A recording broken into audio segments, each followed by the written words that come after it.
if all of these altcoins are so valuable, why is it that the majority of people who become wealthy from this space end up storing their value in Bitcoin exclusively?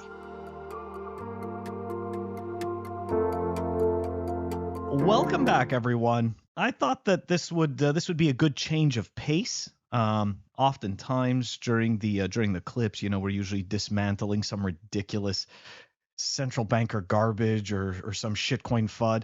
This kind of has to do with a little bit of shitcoin FUD though, because a lot of times many influencers they try to get you to believe that the shitcoins, okay, or I'll try to be nice, the altcoins that they're shilling you are somehow going to maintain and retain their value.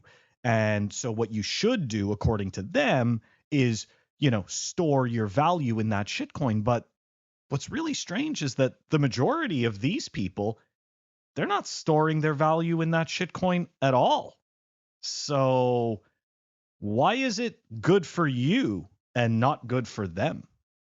Maybe because the whole point is that they're trying to sell you that shitcoin.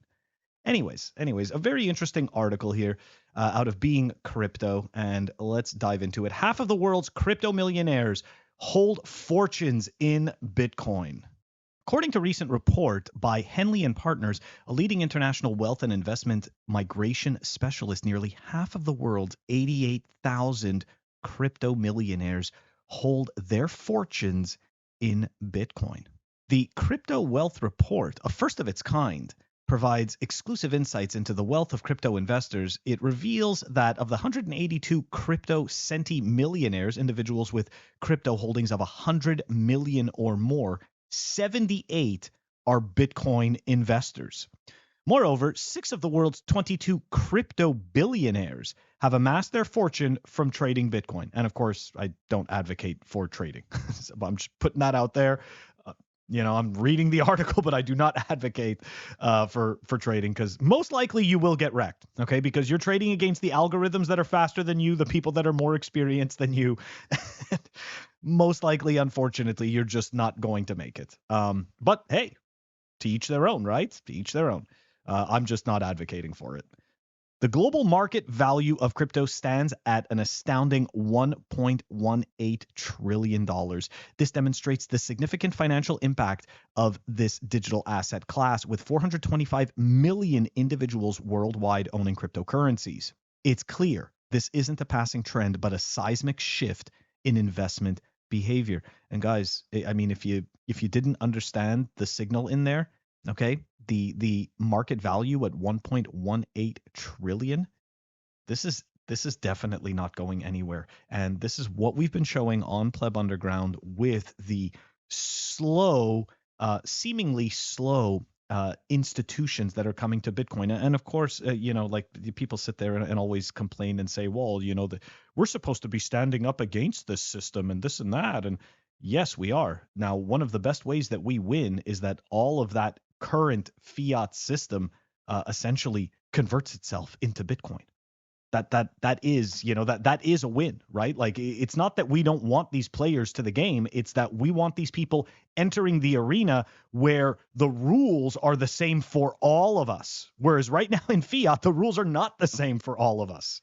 Jeff D. Opdyke, a leading personal finance and investment expert, notes the current bear market represents a golden opportunity to buy Bitcoin at a low price. He believes that BTC is unlikely to see these prices again in the future.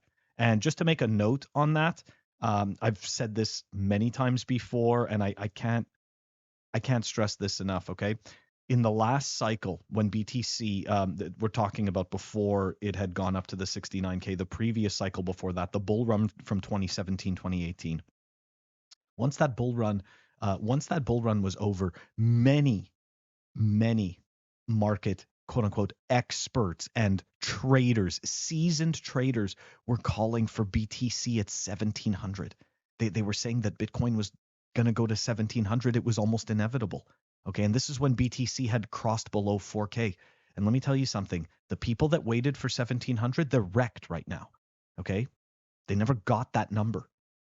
They really didn't. And I'm not trying to produce any kind of FOMO or anything like that, but this is the type of stuff that I was reminding myself as I was choosing to purchase Bitcoin. Is that, hey, you know something? As I was listening to those experts say it's going to 1700, I'm like, you know what? Yeah, it may go to 1700. I'll buy a little more if it gets there, but I'm going to stack some now. And that's what I did. Anyways, I just, it's just to put it into perspective, guys. You know, in most likely, we are not going to see these prices again. Can we? Absolutely. Anyways, let's continue. Cybersecurity specialist Ali Khan also highlighted the importance of jurisdictions understanding the legitimate nature of crypto wealth and creating mechanisms for secure storage. This is very important, guys. The leadership of an increasing number of jurisdictions understand the legitimate nature of that wealth and have produced mechanisms for it to be stored securely with soft infrastructure that renders it treated in the same manner as almost any other tangible or intangible asset class. But there are still a number of jurisdictions that are yet to bite. Hanley and Partners Crypto Adoption Index featured in the report compares the best residence and citizenship by investment programs for crypto investors. With its innovative ecosystem and supportive community, Singapore leads the pack as the top crypto hub. It's closely followed by Switzerland and the UAE, both of which offer robust crypto infrastructures and favorable tax policies. Despite the volatility and regulatory challenges associated with cryptocurrencies, the report suggests that crypto investments aren't going anywhere. Now, I want to go back to this point here before about these innovative ecosystems and supportive communities. So, if anybody's read The Sovereign Individual, they will understand the playbook that is happening right now. And it's very remarkable because that book was written well over 20 years ago, or I believe about 20 years ago. And it seems to be frighteningly accurate. So we are starting to see, and this is exactly what it is, right? There are going to be countries, there are going to be states, there are simply just going to be places where the fact that you hold Bitcoin and store your value in Bitcoin is going to be very desirable to that local government because they are going to want to offer you, at least in our eyes, they are going to want to offer you service that is on par with the price that you pay for that service, right? They are going to want your Bitcoin. They are going to want your money. And the only way that they are going to be able to, because you see, right now they can just repossess it, right? With taxes, right? So the government enforces the violence and you have no choice. You have to pay the taxes. But you see, in a Bitcoin reality where they can't freeze your accounts or do any of this shit, they actually, the governments or the institutions, whatever it may be, in at least in my eyes, they have to provide value in order for you to choose to separate yourself from your Bitcoin. Because before, right, with the current fiat system that we have, you don't get to make that choice. That choice is made for you. But in a Bitcoin reality, they can't just take your funds. You have to voluntarily hand some funds over, and the only way you're going to do it is if you feel you're getting value for your money. Anyways, let's continue on here and let's take a look at now the other piece to this is this, right? The shitcoin grifters, they always want to get your Bitcoin. Like you'll notice, right? You'll notice that the shitcoin grifters, they are shilling you their shitcoin, but they themselves are accumulating Bitcoin. That's what's actually happening. Now, we're going to go and take a look at some evidence to show that holding altcoins for the long term is just a losing proposition. Awesome websites that I've used in the past for this type of information, woodbull.com. And here we go. Altcoin cap versus Bitcoin cap. Now, of course, I'm not just going to show one simple metric. We'll show a few different metrics, but just so people understand this gorgeous line going all the way up like this. Okay, so this is the Bitcoin USD value. This down here is the weekly RSI, okay? But this right here, okay, this is what's really interesting. This is the altcoin BTC cap ratio. Okay, see this down here? Way down here? That's the BTC cap ratio. So the people that are telling you that altcoins are somehow outperforming Bitcoin, zoom out. They are not. They are not. But this may not be enough for you.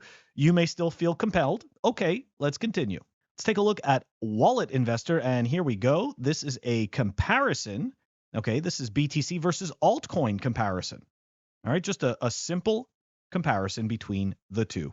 And I mean, you can clearly see here where Bitcoin is obviously building and gaining momentum, and the altcoin chart looks like every altcoin pump and dump chart, right? It pumps and then it dumps. Okay, this might not be enough, and you may decide like, no, I am still going to risk the time that I can't get back, the value that is dwindling away because of the money printer. I am going to continue to risk this for shitcoins. Okay, no problem. So let's take a look at the top 2,412 coins. And keep in mind, this is an old chart, right? Like you can see right here, it goes down to 2020. Okay, at this point, we have over 20,000 altcoins. I want you guys to think about this, okay? Bitcoin is bigger, more secure, and more decentralized than all of these other projects. What does this tell you? 20,000 attempts, and they cannot kill Bitcoin. Okay, so let's take a look. Here we go. So see this chart right here. This is the logarithmic chart of Bitcoin's constant value and price just going up. And this noise that you see here, where there's temporary times where it goes up, but most of the noise is well below and deep in the red. This is the shitcoins. Okay, and here's all your shitcoins. It's all just noise. All of it is noise.